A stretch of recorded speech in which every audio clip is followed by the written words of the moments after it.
every time somebody joins the call. We'll kick off anyway in the interest of time. It's gone past 5 o'clock now, so can I start by thanking you all for joining us this evening. For those of you that don't know me, my name's Miguel Diaz, and I'm the CEO of the Australian College of Audiology, or Recording, HAASA, as we're known. I'd like to thank you for making the time to join us this evening, and welcome you to this member session. A couple of housekeeping items. If I can ask you all to please mute your microphones until you're ready to ask a question. That way we don't have any background noise interrupting the session this afternoon. Of course, it goes without saying that you'll be welcome to ask questions once we provide you with the update that we're going to provide you this afternoon. Any question is welcome. We may not have the answers to all of your questions, but all questions are welcome. And I do ask that everyone please respects everyone else, and we'll all have different questions and different thoughts about what's happening at the moment. But let's just be respectful of each other, and we're all in this together. And what we're trying to do today is provide you with as much information as we can to inform you on the process that's going forward. I'd also like to acknowledge the fact that we've got all of our board members present. Hence, that's why I asked you to mute your microphones. I'd like to welcome all of the members of our board who are joining us this evening. I'm not going to embarrass them and name them individually, but you all know who they are. I also want to welcome the Secretariat team who are working overtime this evening, and they've joined us because they're very interested in anything that affects our members. So thanks, team, for joining us this evening. I've got my right-hand person, Sandra, whom I'm sure you all know. She's on screen there. She's going to keep me the time and make sure that we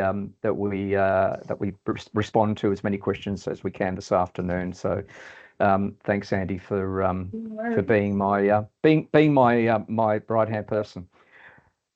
All right. So look, the process this evening will be I've got a few short slides to present to you with a summary of the information to date and some of the issues that we've identified, and to also let you know what we at ACAud are doing, but also also a call to arms to all of you, and I'll explain a little bit more about that as we go on. Now, I want to be clear that none of this is designed to alarm or scare anybody. What we want to do is inform you so that you have got the facts as we know them, you understand what's happening, and you also understand the potential risks and implications of what is happening in terms of potential regulation. So, we're not saying that all of this is going to happen, but we've identified some risks that we need to make you aware of, and we'll explain what they are. I'll reiterate, this is not meant to scare or frighten anybody. So with that, I will kick off. And to those of you that are joining, just a reminder, please mute your microphone when you come in so that we don't have too much background noise. And then you can unmute yourself when you're ready to ask a question. If you've got a question, can I ask that you just go up to the top of your screen and click the little raise hand icon? So then we can kind of work through the questions in order. And if you've got any specific comments or anything that you want to say, you can also use the chat function that you can see on the top of your screen there, and you can type in your comment, and we'll keep a tab on any comments that are coming through. So without further ado, I'm hoping that you can all see the slides that I have on the screen. I thought it was important to start off by giving you all a little bit of background on what's going on. And I guess to start off by setting the scene, and for those of you that are not familiar with what we call a decision RIS, or decision regulatory impact statement, just a short summary of what it is. So in simple terms, it's really a way for government to have a look at what are the impacts of any proposed regulation that they may want to implement. It's done through a consultation process with stakeholders. Stakeholders are invited to provide feedback and submissions, and then those are considered by the relevant department. In this case, it's the state health ministers, together with the federal health minister, who are basically driving all of this. And so what they do is once they go through the process, they're provided with a report, and on the basis of that report, then they make a decision as to whether or not to proceed with whatever regulation it is that they're wanting to implement. So this all started back on the 13th of December 2023, which was well before I joined ACAud. And the state health ministers agreed to commission a decision RIS and look at options for regulating the audiology profession. The genesis of that basically comes back to some systemic failures in the public health system, specifically in Townsville and Adelaide, around the paediatric cochlear implant programs, which actually led to some detrimental outcomes for children with hearing impairment. So quite a serious issue, but back then it was contained, or it was really limited to those two particular health systems.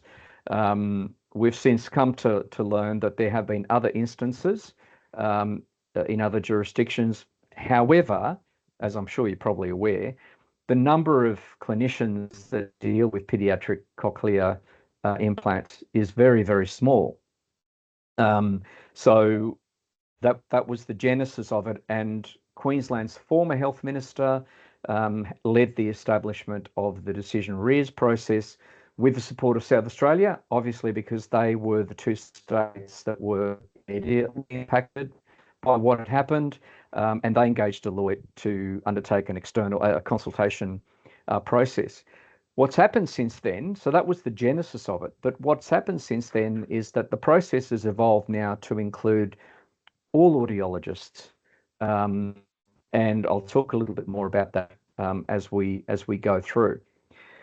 Now, the initial consultation process was rushed. It was fundamentally flawed. We've made that very, very clear to the health ministers, and not just us, but Audiology Australia, HBA, HHSA, the Hearing Health Sector Alliance. We all had the same message, that the consultation process was not what it should have been.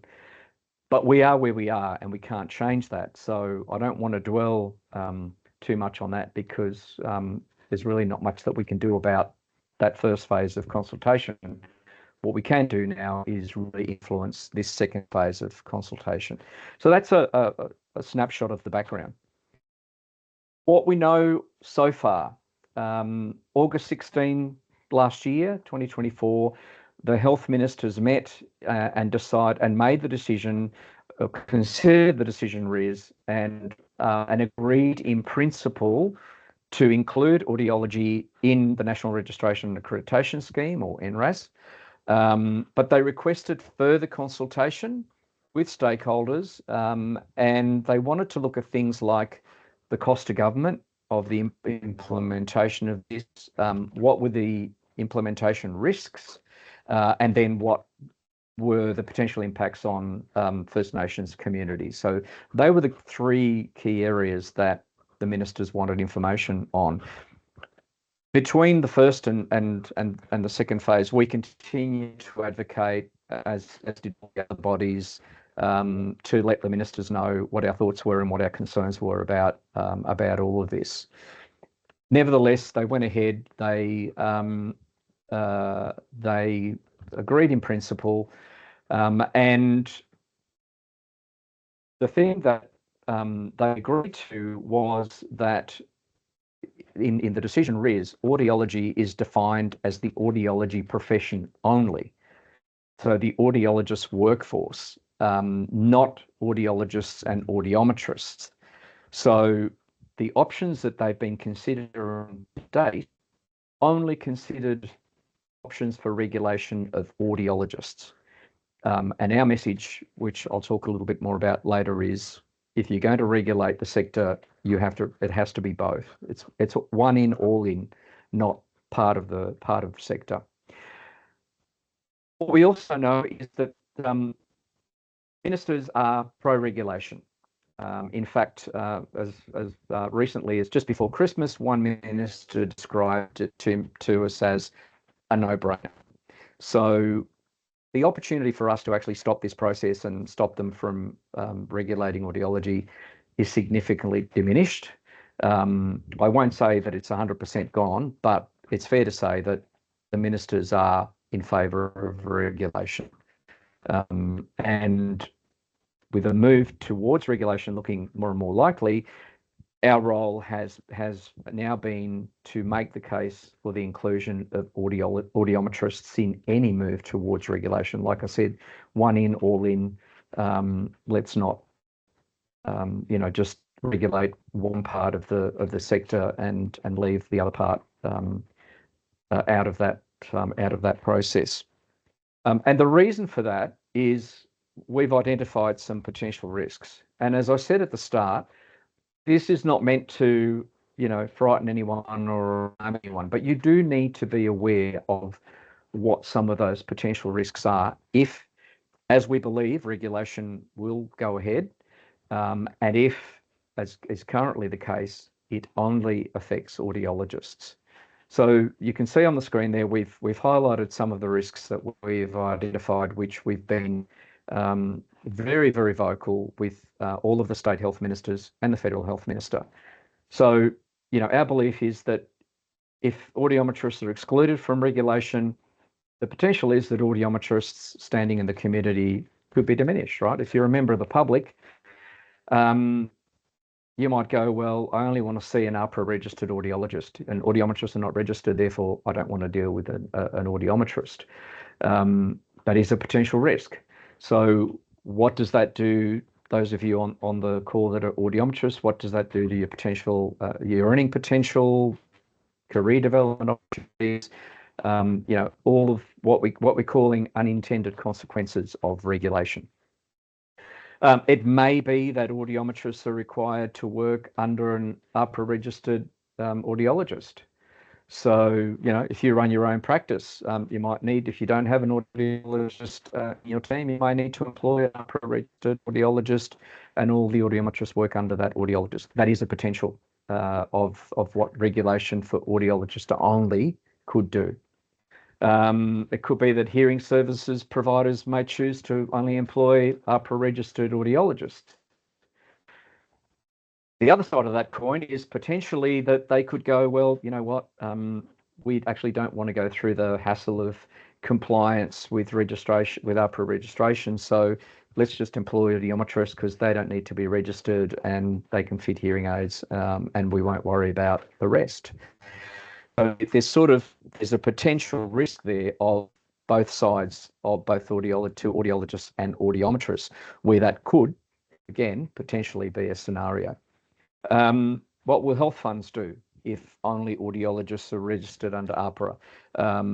Will they say to clients and to the sector, we'll only pay benefits to clients if they go and see a registered audiologist? That's a potential risk. I know many of you will work with a HSP program. What does it mean for HSP? There may need to be changes to HSP. If audiologists only are APRA registered, does that mean that HSP may need to look at excluding audiometrists from the equation? We think that that is going to cause more issues for the HSP program than I think the health ministers realise, because as many of you will know, demand for HSP is significant. We currently don't have enough clinicians that can deliver services under HSP. The HSP team have told us that quite openly. So that would have a serious impact on the program and on people accessing the program. But our concern as well is the risk to audiometrists in all of this and what would happen if the program changes and it's only APRA registered audiologists that can take part in the program. And, you know, the other thing that we have been making very clear to the health ministers is that beyond the impacts to the professions and the hearing sector, there are significant consequences for the public wanting to access hearing services. You know, if all of a sudden you've got at least 25% of the workforce that are not registered under APRA, what does that mean for accessing services, you know, particularly in rural and regional parts of Australia, for example? So we've been at pains to make sure that the health ministers understand, because one of the risks, of course, that we face, and I'm sure you realise this, that as your representatives, you know, it would be very easy for the health ministers to say, well, look, you know, ACAud and AUD, you're only interested in protecting your members, and obviously you know, that's your primary focus, and so we're going to take everything you say with a grain of salt. And it's true that our interest is, you know, in making sure that our members have a voice, but at the same time, we're also interested to make sure that the Australian public isn't adversely affected by any of these changes. So we've also been very, very clear with the health ministers to point out some of the risks to the public of access to services in a timely, safe and appropriate manner, to make sure they understand that we're looking at this from every angle, and not just, you know, what could be perceived as self-interest. So look, there's some of the risks that we've identified. You know, obviously there are other risks around people coming into the professions. You know, someone coming, a student wanting to come into audiometry, for example.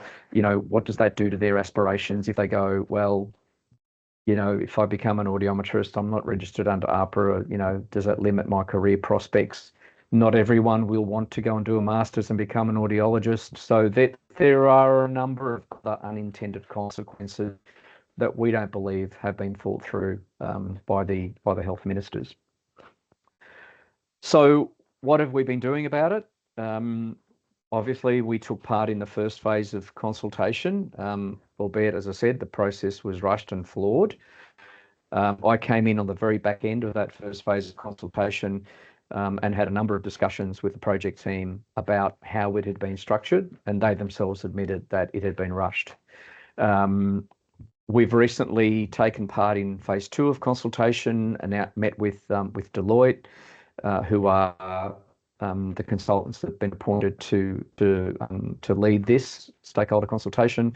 We've outlined our concerns, the identified risks. We've made a written submission as part of phase 2 as well.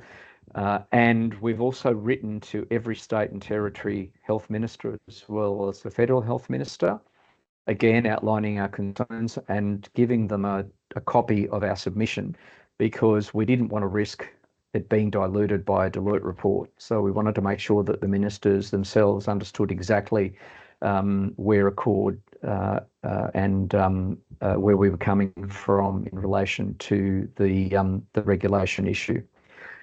We've been in regular communication with the state health ministers and the federal health minister as well.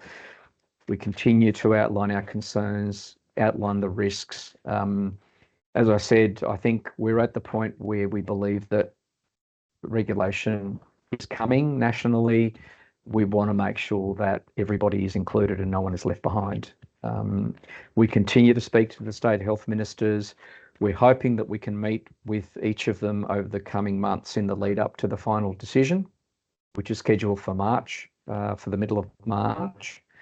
And we've been collaborating with Audiology Australia, HPA, and through HAASA to ensure that we're all aligned in our messaging to the health system, to the health ministers, so they see that the sector is together on this and that we're all coming at this from the same standpoint, that if regulation is the ultimate outcome, then it needs to include everyone. So they're some of the things that we've been very focused on over the last little while. So I guess, what can you do? because we'll continue to do what we do, but it's important for you all to understand that there is power in numbers. I'm sure many of you will know this, particularly when we try to influence politicians. Politicians understand numbers because that's what they live by. A number of MPs that I know very well often say to me, the thing that we do as soon as we get elected is we start planning to get re-elected. So numbers are important to them. So each of you can start advocating for the inclusion of audiometrists in any move towards regulation. And how can you do that? Well, you can write to your state health minister, wherever you are in the country, expressing a concern. We've put together a template of a letter that we can provide you. We can also provide you with the email addresses to the relevant state health ministers, and you can write to them using that template, obviously putting your details in and editing it as you see fit. But you can write to them and express your concerns. We've got a very small window of opportunity. So this final phase of consultation closes on February 7. So, if you want to write to the health ministers, as I said, we can make that template available. We can make the email addresses available. It's basically just put your details in, edit a couple of areas there, in terms of your area of practice, and then you can email that directly to the health minister in your state. The other thing you can do, if you're up to it, is just go and talk to your local state MP. Now, they might not even be aware that this is going on. They might not even be aware that their health minister is part of this discussion. Talk to them about the risks. You have clients. So your state MP will be acutely aware that, those numbers are in their constituency. And whilst I'm not suggesting that you influence your clients to go in and advocate, although that is something that you can do, state MPs will be acutely aware of that. If you run a business in their constituency, they'll know that you'll see however many people and that they're potential voters. Ask your local state MP to speak to their health minister about the concerns that we all have as a sector. That can be pretty powerful. You can also lodge your own submission, and I've got the email address there on the slide.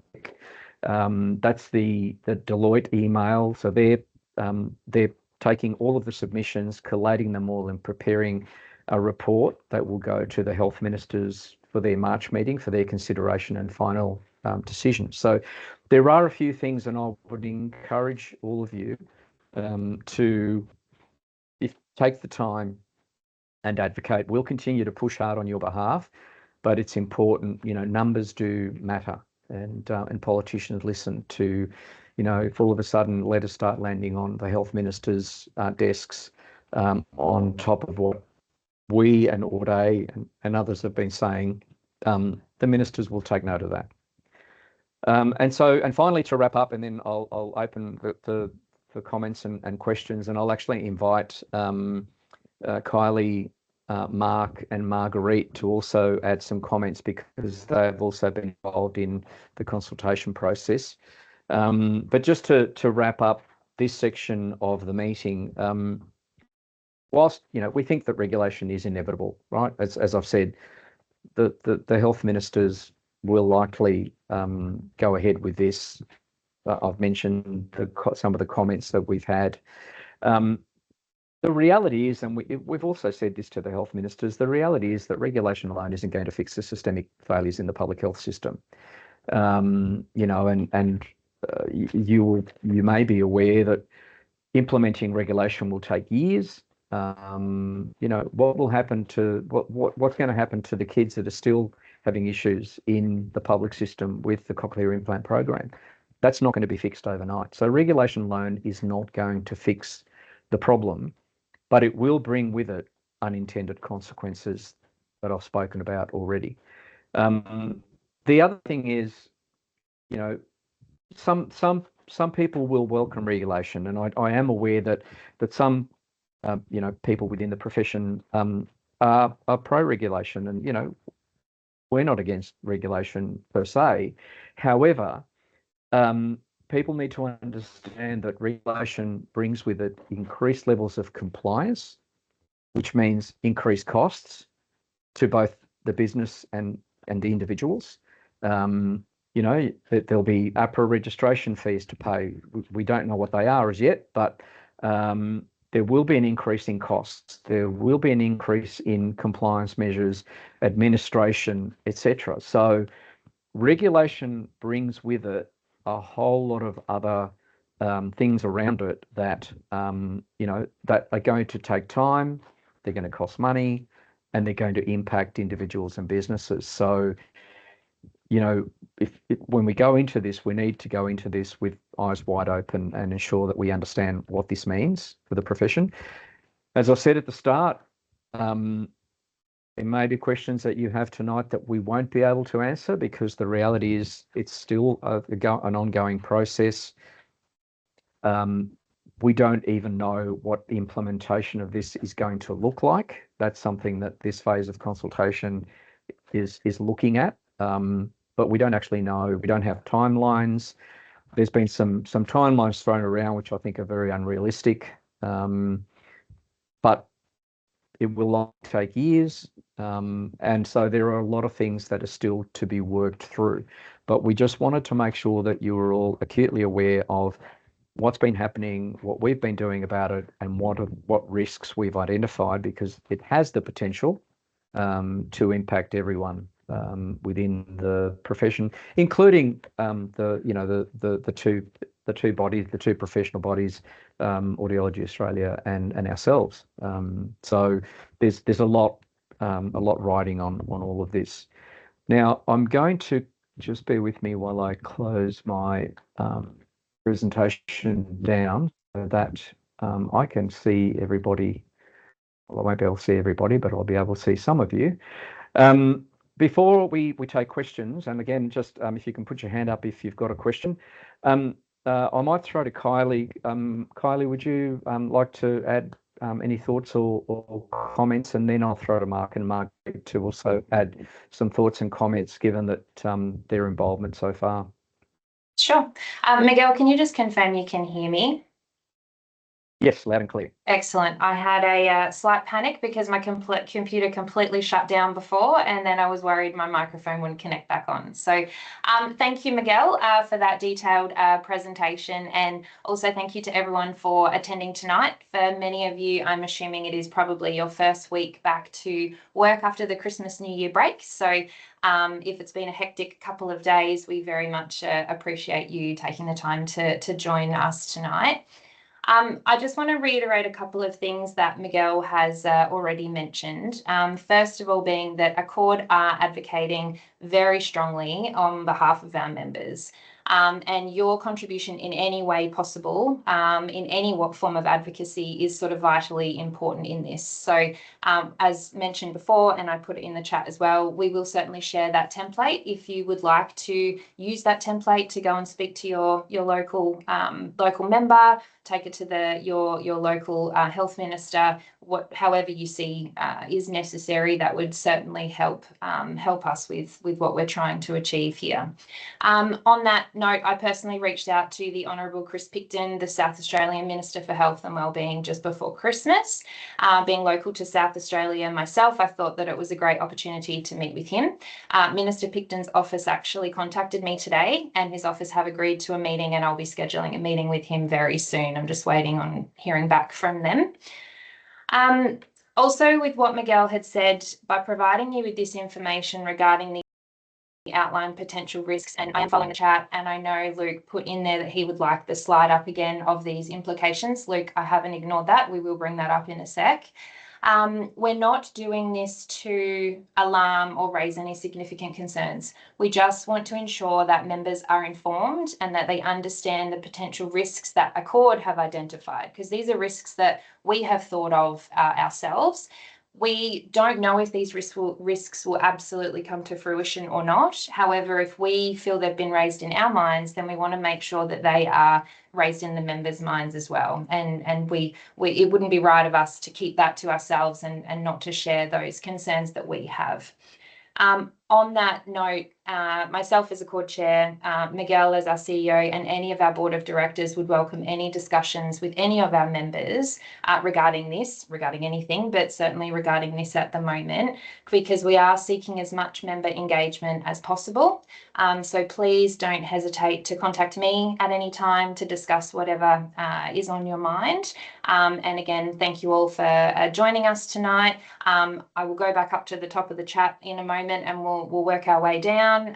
But yeah, thank you for attending, and Miguel, I will pass that back to you.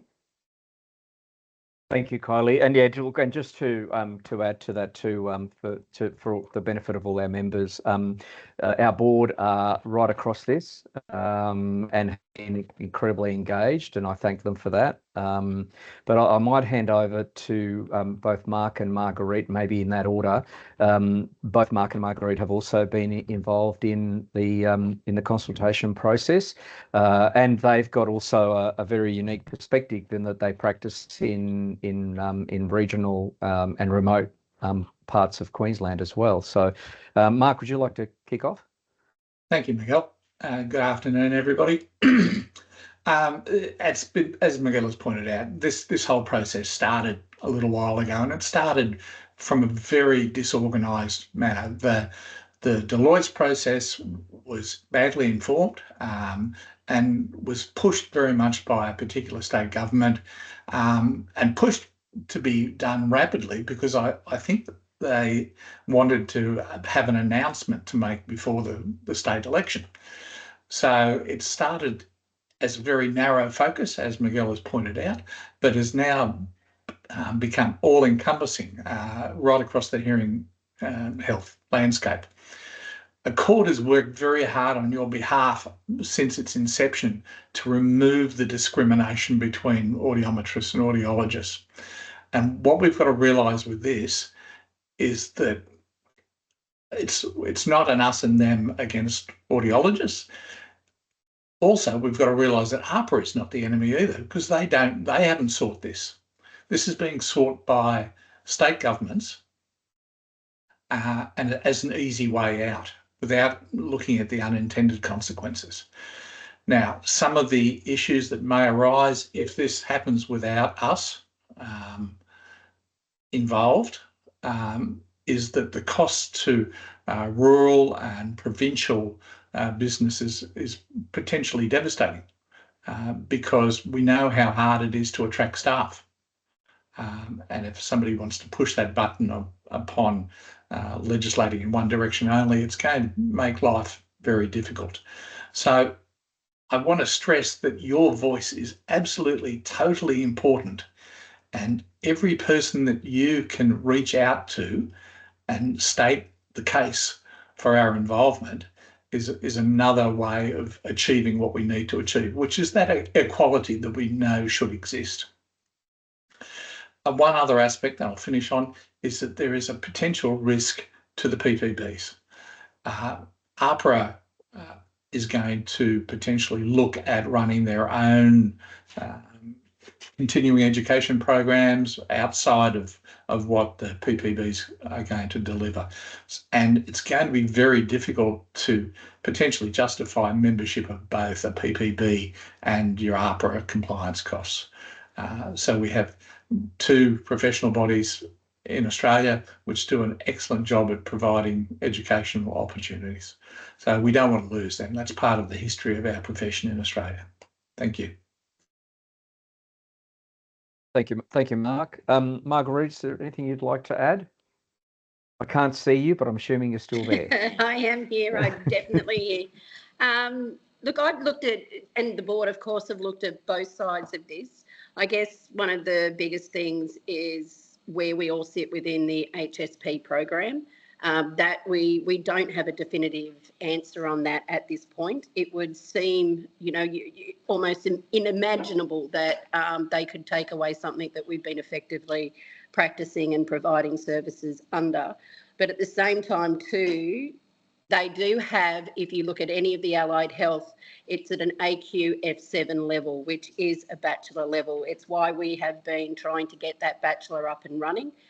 you know, when you identify these risks. The other thing is that should regulation come through for audiologists and audiometrists not be included, that could create a lot of public confusion and mistrust, which really isn't there at this point.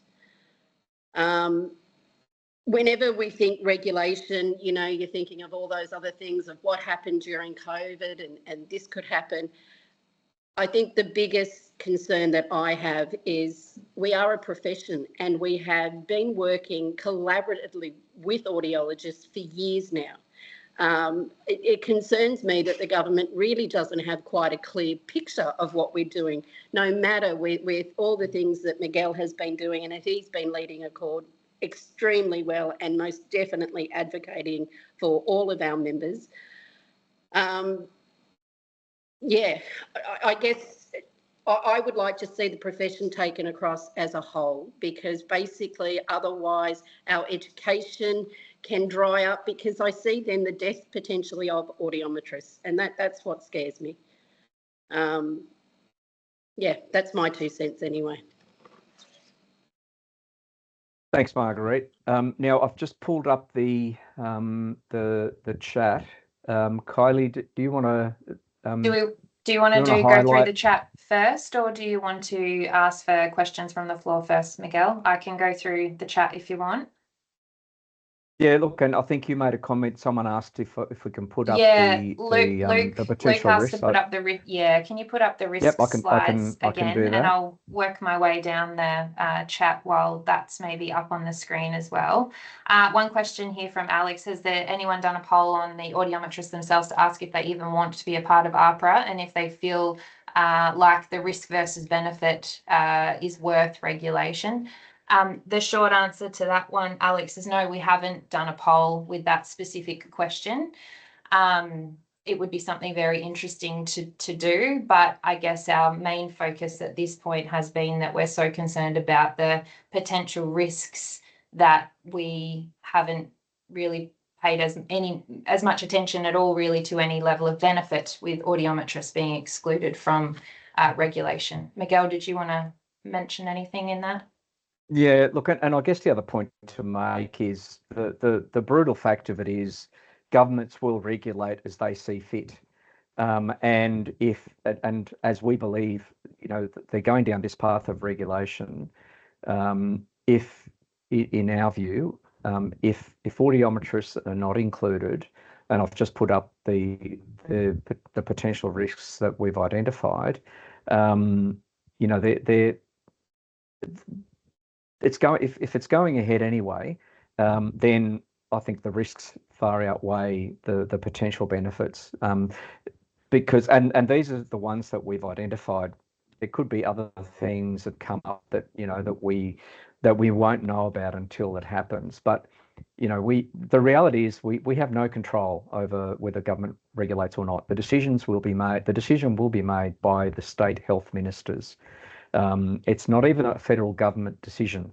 The federal health minister will support whatever decision the state health ministers collectively come up with under their ministerial council. So, you know, this is likely to go ahead. And what we're trying to do is mitigate the impact on audiometrists, of government going down the path as they have been up till now of only thinking about audiometrists. And I'll, anecdotally, I'll tell you that that we met with the South Australian Health Minister before Christmas, and myself, Audiology Australia, HBA, and a number of other attendees to that meeting who are all stakeholders in this. And the South Australian Health Minister, to my absolute surprise and shock, admitted that until this process had started, he actually didn't even know that audiometrists were a thing. He didn't know what audiometrists did until, you know, we all raised it with him and highlighted it. That's astounding. I mean, look, it's astounding in certain respects, but, you know, understanding that a health minister's got a very large portfolio. But still, when you're looking at regulation, I would have expected health ministers to be informed about the entire sector and not just look at one part of it and be oblivious to everything else. So I think they're the risks, and I've just put them up again, whoever it was that asked that question. What else is there, Kyle? There's some reference to HSP. I just want to, we want to make it clear too, HSP haven't said anything about any changes to HSP. We just are proposing there is a possible risk there. So HSP have not given us any information at all. So the HSP have not said about inclusion or exclusion. They just haven't commented on it at all. So we've just raised that as a possibility. Yes, there is going to be a federal election coming up soon, and as far as we're aware, the next state health ministers meeting is scheduled for March.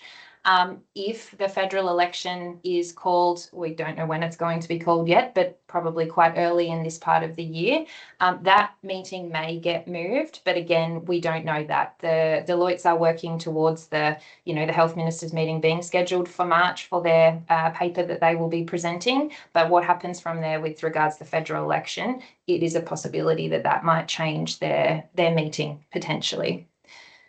Do they elaborate what is the reason for excluding audiometrists in regulation?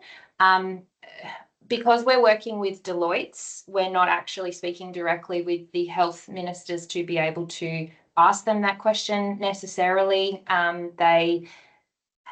I think when the original discussion was had, they were talking about audiology and covering audiologists, and there was no mention of audiometrists, but certainly in the second phase of the consultation, audiometrists have been injected by many groups a lot. So we're hoping we can at least audiometrists be considered in that space.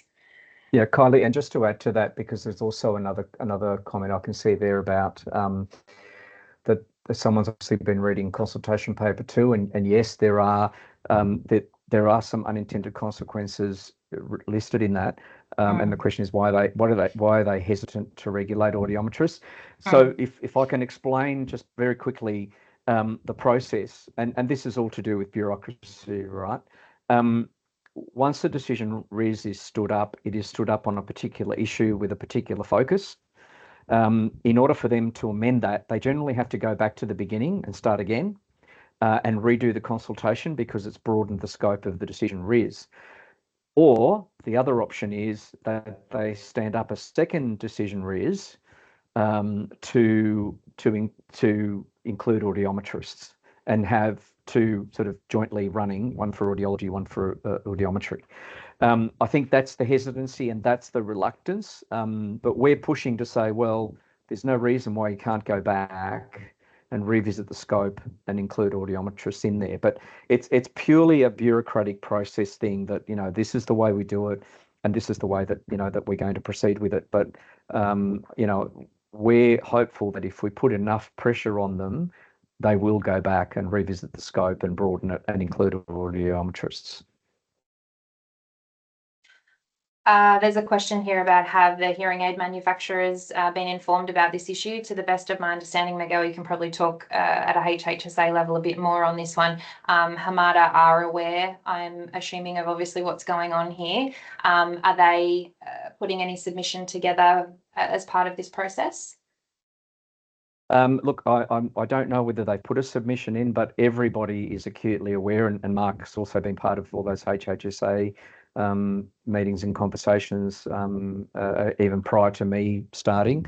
But every meeting that I've been involved in at HHSA level, where everybody from the sector is involved in that, it has been a major topic of discussion.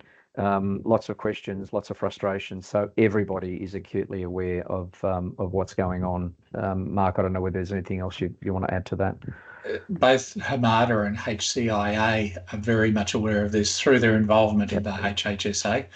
I personally asked Chris Carlisle in Canberra last year, would there be an impact upon regulation if audiometrists weren't included in terms of delivery of HSP? And at the time, he didn't say yes or no, but he did make the comment that it would be very difficult for the HSP to continue to deliver timely services without utilising audiometrists in Australia.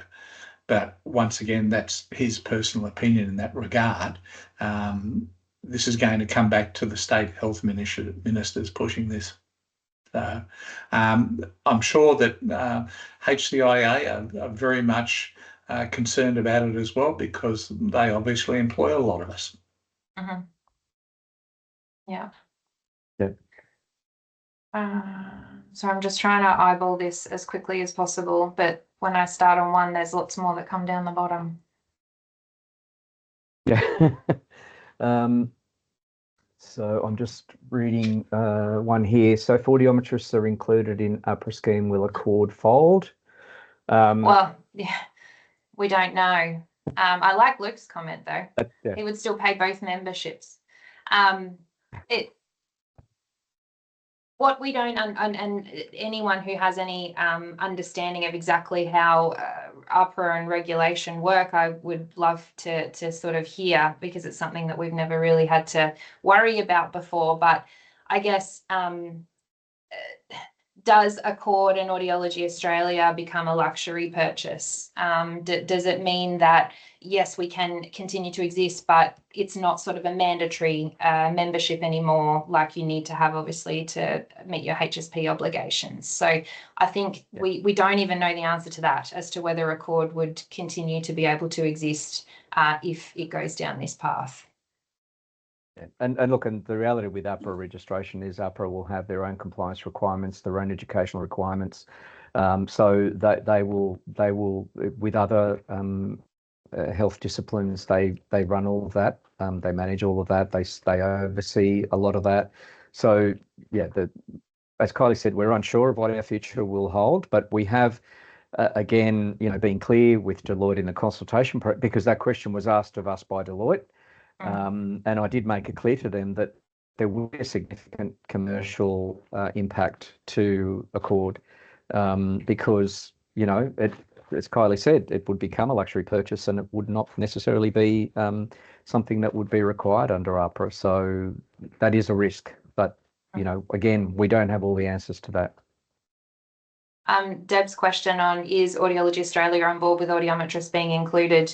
They actually are. I understand they don't have audiometrist members. However, they see a potential risk to their own members if audiometrists aren't included, that audiometrists may become more employable than an audiologist, because they don't have the APRA regulation that comes with their employing an audiometrist. So they are actually fighting for audiometrists to be included as well, because they do feel that from an audiologist perspective, that audiometrists could potentially become more attractive to employ to an employer. Leanne Emerson also comes. Sorry, Miguel. Leanne Emerson, the CEO of Audiology Australia, also comes from a background in the psychological sciences, and she went through this process of psychologists being involved in APRA, and to the detriment of the Psychologists Association at the time. It almost meant the demise of that organisation. So she's very well aware of the damage that can occur. Yeah. Even though we are the only audiometrist representative body that sort of exists, I feel like there is a very strong fight for audiometrists from not just us. I feel like there is certainly other groups that are working very hard to make sure that audiometrists are considered in anything that happens here. Yeah, no, I can certainly attest to that, because I've been having conversations with Audiology Australia, and they're definitely on the same page. Gail asked, this is a state-based requirement. Do the federal government have to uphold the decision? No, basically, Gail, and I've had lots of conversations with the Federal Health Minister's office. The Federal Health Minister will basically, whatever the decision is the state's ministers to make. The federal government will play no part in the actual decision process, other than facilitating facilitating it. But if the health ministers decide this is the way they want to go, the federal health minister will just fall in line with them. They won't oppose it. It is their decision to make. Conversely, if any state health ministers decide that this is all too hard and they're not going to support it, then that throws up a whole different scenario. And of course, we won't know that until they meet, but that is a possibility that we get, we've got a new health minister in Tasmania, Jackie Petrusma, who is actually a former nurse and a person who has had a cochlear implant for most of her adult life. So she's got some lived experience of hearing impairment, and we've got a new health minister in Queensland. So who knows? The two of them might kind of go, well, hang on, we need to pause this because we need to get across it. So there's a few things that are still up in the air in that regard. Michelle's question is, if this goes ahead, are we not, and we are not included, could our duties change and can we continue to hold the practitioner number? The short answer is we don't know, Michelle, until the decision is obviously made and then HSP make a decision. My 2 cents worth on that is, I guess at the moment, audiometrists hold a practitioner number, but audiometrists can't currently hold a Medicare number. So they're both government initiatives. Just because a government decision is made, is that going to affect HSP? We don't know, but currently the two government groups, Medicare and HSP, are quite different. So we don't really have an answer to that at this moment in time. Yep. To argue the limitations, times and costs. Mark asks, has ACAud presented an alternative suggestion for regulation body and argue the limitations of time costs of using APRA? Yeah, look, at the very beginning, I am aware that those arguments were made, and it was driven quite hard by HAASA as well. And there was even a suggestion made that that the industry stand up an advisory body to look at all of the issues and come up with recommendations and suggestions on how to, how to mitigate the risks in the pediatric cochlear implant programs, and come up with solutions and different ways of looking at this. That was all rejected, and that moved down this path of regulation. So yes, that was definitely done right from the outset. Maria, have nurse audiometrists been considered?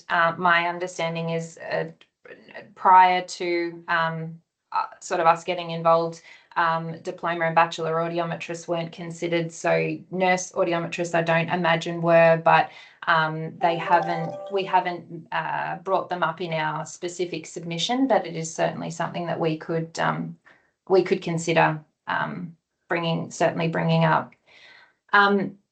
Tony's question here, Miguel, I'm going to handball this one directly over to you because politics is not my area of expertise. Can you please shed some light on the intergovernment connection between state and federal? Yeah, look, and as I said earlier, there was a similar question further up. The decision will be made by the state health ministers at the state health minister at the health ministers meeting, and the federal health minister will basically just go along with whatever the state health minister decide. That's been made very clear to us. Mark Butler will not intervene. Ultimately, it is a state issue, right?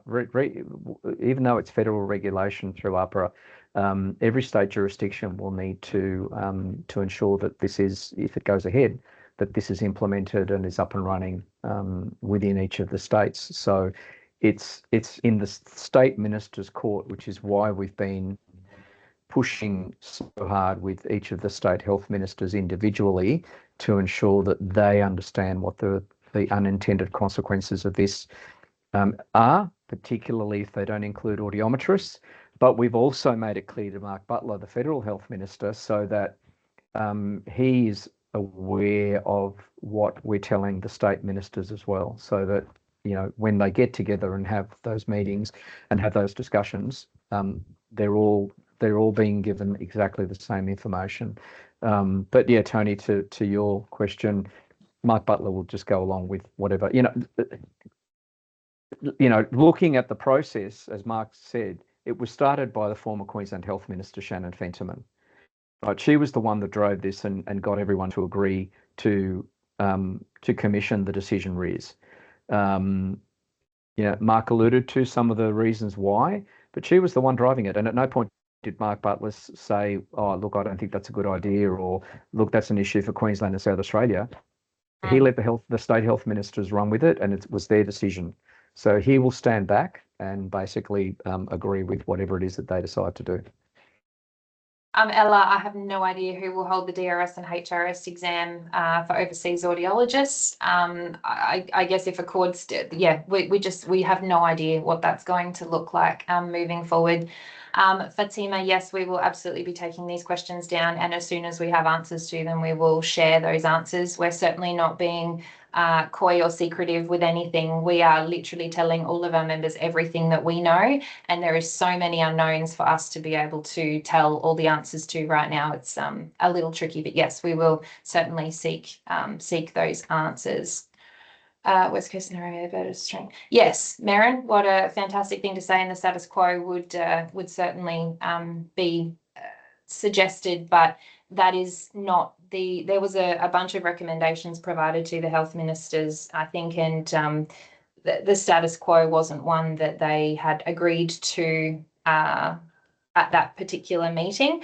But in saying that, what they agreed to in principle isn't in concrete yet either. They are getting Deloitte to do further discussions with sector to ensure that they are getting the answers to the questions, the unintended risks and consequences are outlined. So the status quo would certainly make sense. Kylie, can I just add something here? Yes. I just want to also add that this will take time. So even should audiometrists be excluded at this point, regulation will take quite a few years to come in. I just wanted to add that just so that we're not... Thanks, Marguerite. Is it possibly it could operate differently state by state? Goodness, I hope not. But I guess anything's a possibility right now because we don't actually know what anything's going to look like. Yeah, I mean, it's unlikely. The APRA framework will be a national framework. Yeah. There may be some nuances at state level, but fundamentally the framework will be a national framework that will be overseen by APRA, so it will be very much the same. And I think there's a question there about audiologists and ACAud audiologists. I've now lost it. Sorry. So Alex's question. Would ACAud registered audiologists be required to uphold the same requirements as audiologists? Yeah. It will be for if this goes ahead as is, it will be for all audiologists across the country, regardless of who your membership is with at the moment. Yeah. Why is further regulation inevitable?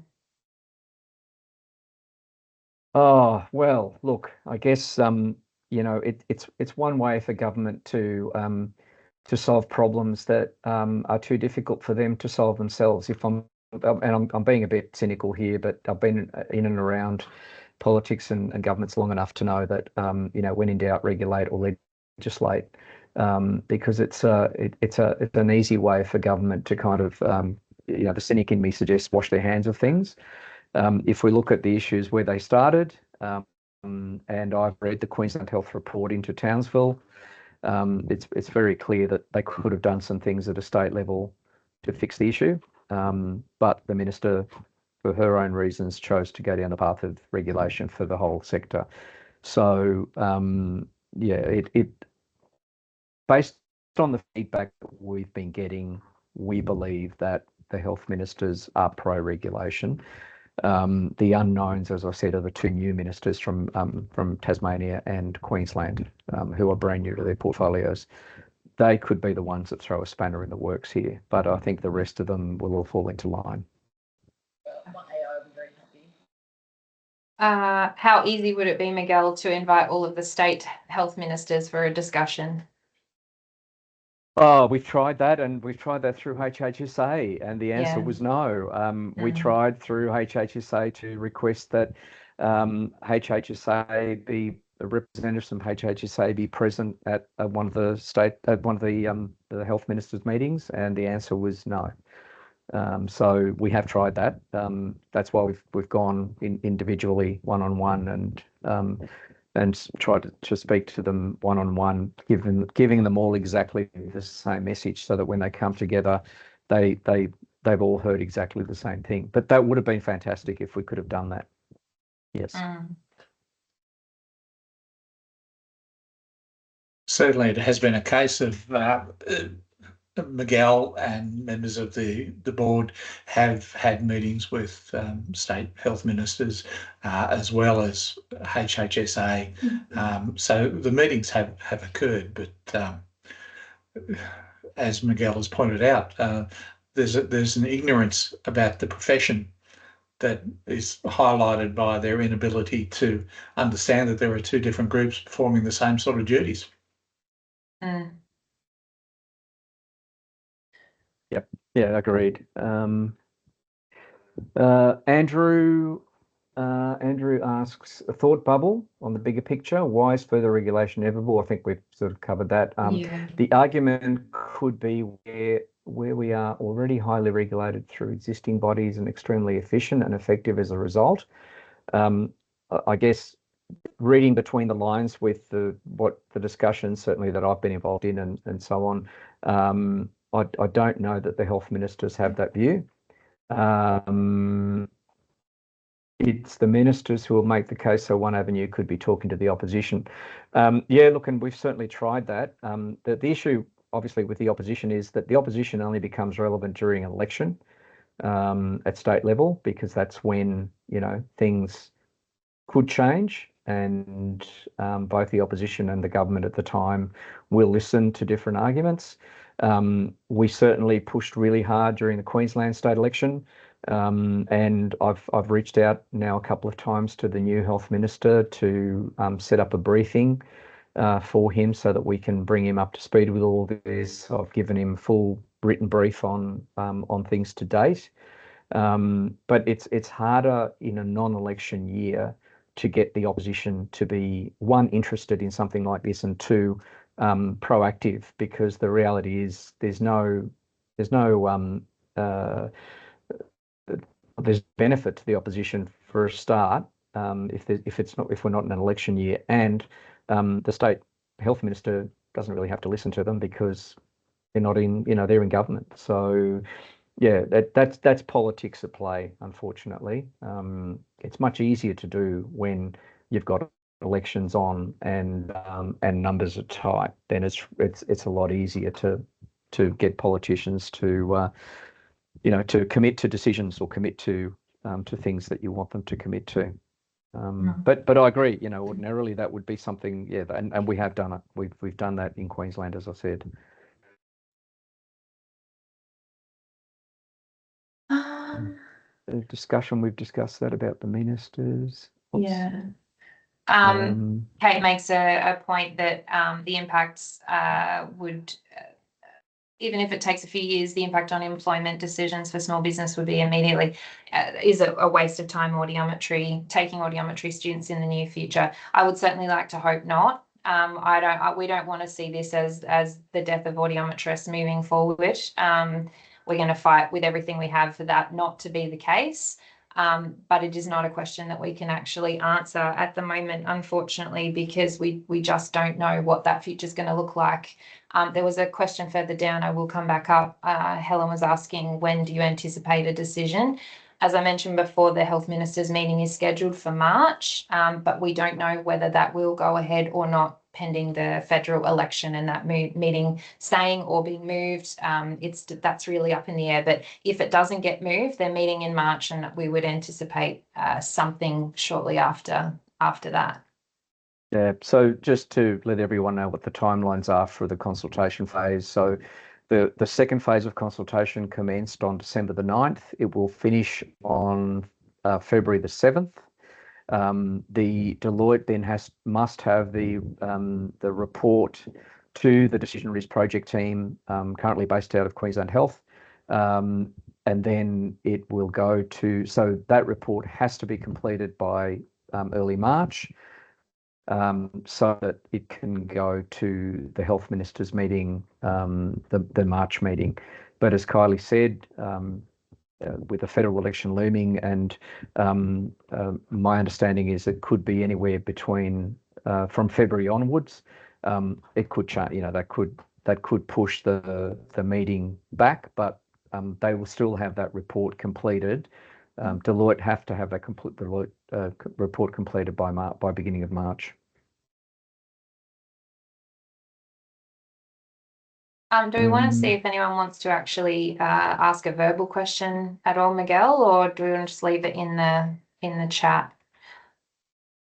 Bettina, we haven't got a submission. Are you meaning a submission template or the template letter for the local member? Our submission will be happily shared with members if you wanted to use that.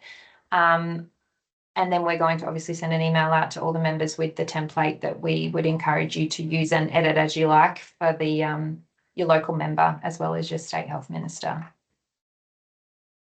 Yeah, look, and I think one of the things to highlight as well, and you'll see it when you have a look at the template letter that we've put together, and there is room for you to edit that and add your own flavour to it.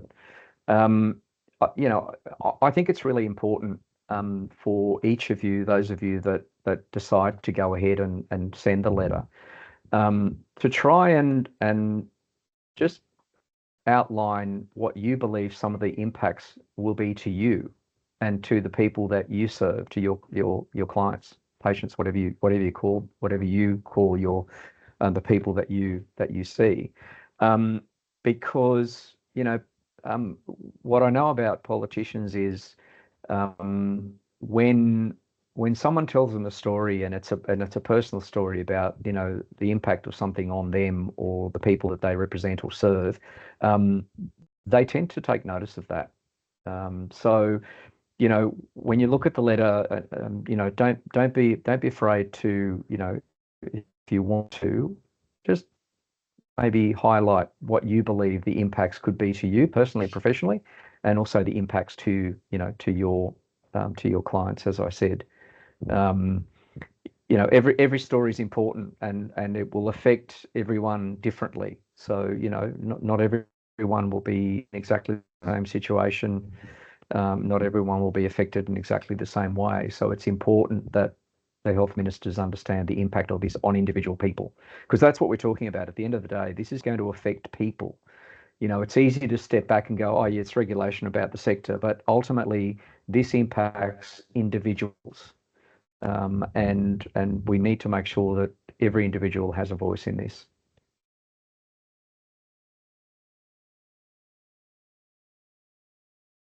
Can you shed some light in how APRA runs at the moment and regulates different professions? I personally can't because I don't know the answer to that question. I've not ever dealt with it before. Miguel, do you have any understanding of how APRA works? Look, not in detail, but my experience in my previous role, which was with neurology, is that obviously under APRA regulation, you know, neurologists are vetted, their qualifications are, everything is done through APRA. So vetting of qualifications, ongoing education program, certification, all of that is done through APRA. I don't know all of the ins and outs of it exactly. But it is pretty much everything is overseen through APRA. So, you know, that's, I guess that's where the question mark about the PPBs comes in, because if APRA are doing all of that, then what is the role of the PPB? But no, I can't outline that in absolute detail. It will also mean the demise of the ERC because they will take over that role. And I think anecdotally, APRA have a much more brutal methodology with their complaints investigation than the ERC has done, and it's less nuanced. Yeah, that is definitely the case. Yes. What is PPB? Um, PPB is a practitioner professional body. PPB is ACAud and Audiology Australia, Ella. Yeah, apologies, Ella. It's taken me months to learn all the acronyms, and now I've fallen in with everybody else and just use the acronyms. So apologies for that. Jan, implications for business expenses. That is a really good question, Jan. There will be compliance costs to business. There always is, with regulation. What we don't know is what that looks like, because we still don't have a clear picture of what the implementation looks like. But there will be compliance costs in terms of reporting, in terms of ensuring that all of the practitioners that a business employs are APRA registered. There'll be reporting requirements around that. There'll be administrative requirements to ensure that you're checking everyone's APRA registration, and obviously that takes time, which equals cost, and that'll also be cost to the individual as well, obviously, in registration and whatnot. So, well, we don't know what those costs are likely to be. We still don't have a clear picture of what the registration costs will be, because APRA operates on a framework of risk. So they assess the risk of a particular profession, and the costs are set, determined on the risk, and the compliance requirements are also determined by risk. So whilst consultation paper 2 states that that it's believed that audiology is a low risk, that remains to be seen. We don't know what that will look like and what the risk profile will end up being. So that will determine costs and compliance requirements. There's a couple of mentions about petitions, Miguel. Did you want to talk to the petition concept? Yeah, look, that is definitely an avenue, but the way that the decision RIS process works, they pay more attention to submissions from individuals and organisations. So the biggest impact will be individuals writing to the health ministers. Also, as I said, and I put it up on, I'll just put that up again on the screen. That email address there, audiologyris@deloitte.com.au. They want individual submissions. They don't just want bodies like ourselves and Aude and HPA and others making submissions. They actually want individuals to make submissions. So that will have much more of an impact than a petition will, and that's likely to make the report. I guess the other challenge with that is, in order for a petition to be really impactful, we're talking thousands of signatures, and I don't know whether we'll achieve that, if I'm honest. So I think the other approach of submissions and writing to the health ministers is probably going to have a bigger impact. There's a certain power in sitting in front of your local member, telling him that I can vote for you or I can choose not to vote for you, and this is my area of concern. What have you got to say? You'd be surprised at how willing they'll be to listen, because it's not just your vote, it's your family's vote, it's any person that you talk to. You have a lot of power by getting in the ear of your local politician, whether it's a written submission, whether it's sitting down in front of them. It's worthwhile doing. Don't be afraid of them. They work for you. They're public servants. They work for you. Make them work. Yeah. Look, and particularly your local member in your local area, so your local state member, wherever it is that you are based, that's what they're there for. They're there to meet with their constituents. So if you haven't done it already, regardless of this, I would actually encourage you to go and make a time and go and meet your local member and introduce yourself, because you don't know when you might need them. And it could be as simple as them verifying a document or whatever it might be, but it's always really good to get to know them. Alan asks, do we have stats in regard to how many audiometrists there are? Alan, we can only talk about the ones that are our members that we know of. And at the moment, we have in the order of around 645 registered audiometry members with ACAud. They're the ones that we know of that are registered with us. So that's what we can talk to, and we did the numbers on that, and around 30% of you audiometry members of ACAud practice in regional or rural areas of Australia. You know, so to Mark's point earlier, that's an important number as well. I'm conscious of time, yeah. Miguel. We yeah. Look, and we probably won't be able to cover every question, but I'm happy to take some of these offline. And if people want to email me directly, we can respond to them. We will send out. I'll ask Sandy to send the letter out to all of you that participated. I'll send the letter out. We'll send it out tomorrow. And include a list with the various state health ministers' emails.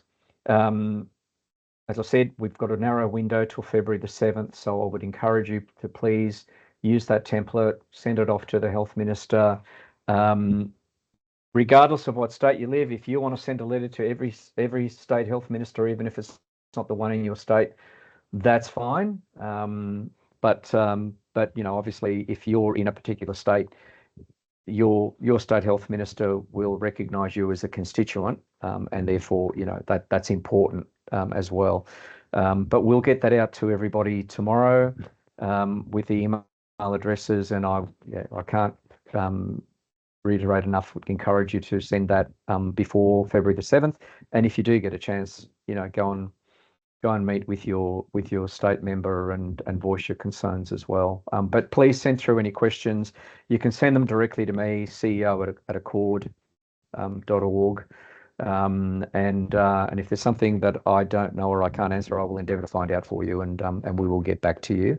And obviously Mark, Marguerite and Kylie, who've also been involved in the consultation process, can also respond to some of the queries as well.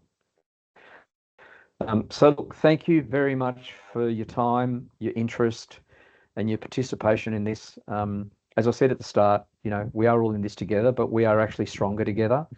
And so we need to stick together and you know, keep fighting to make the politicians understand what some of the unintended consequences of continuing down the path that they're going could be. So thank you everybody for your participation. Have a great rest of the evening. I know for some of you it's very late, so you're probably wanting to go and have dinner. Enjoy the rest of your evening, and we will keep you updated with developments as soon as they come to hand. So please keep an eye out for emails and information that we'll put up in the portal. Thank you all. bye everyone. See ya. Bye.